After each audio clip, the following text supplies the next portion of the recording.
pada suatu masa di kota kecil Baghdad, terdapat seorang pujangga kenamaan bernama Abu Nawas. Dia dikenal sebagai tokoh cerdas namun juga penuh dengan kepicikan yang tak terduga. Kehidupannya seringkali diwarnai dengan kelucuan dan kejenakaan yang menggelitik imajinasi banyak orang.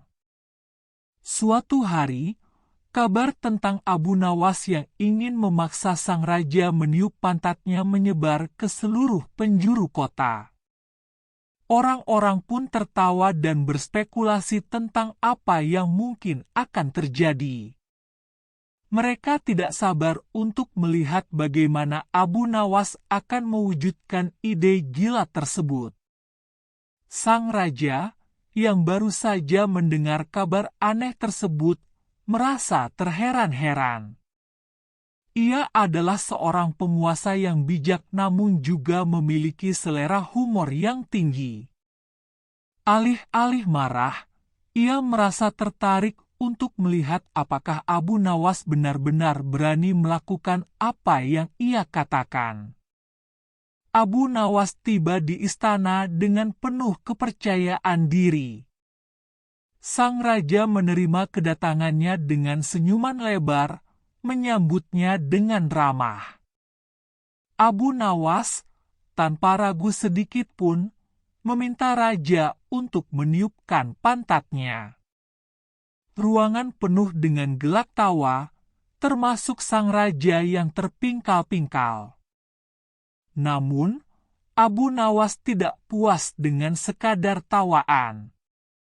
Dia melanjutkan dengan argumen yang konyol namun cerdas, berbicara tentang betapa pentingnya raja sebagai penguasa untuk memelihara keseimbangan di kerajaan. Ia mengaitkan tiupan angin dengan simbolik kesatuan dan kedamaian. Kejenakaan Abu Nawas meresahkan para pembesar istana yang sebelumnya merasa bahwa ini hanyalah lelucon.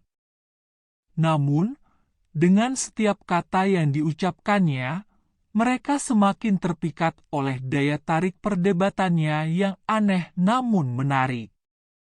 Bahkan, beberapa pembesar hampir terkesan oleh logika yang tersembunyi di balik kata-katanya.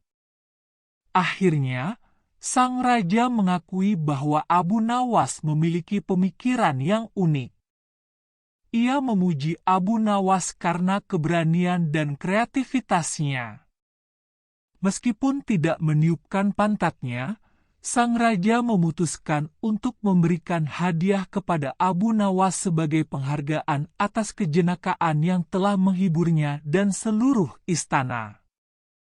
Moral dari cerita ini adalah bahwa kejenakaan Abu Nawas tidak hanya menghibur, tetapi juga dapat menyelipkan ide-ide yang mendalam di balik balutan humor.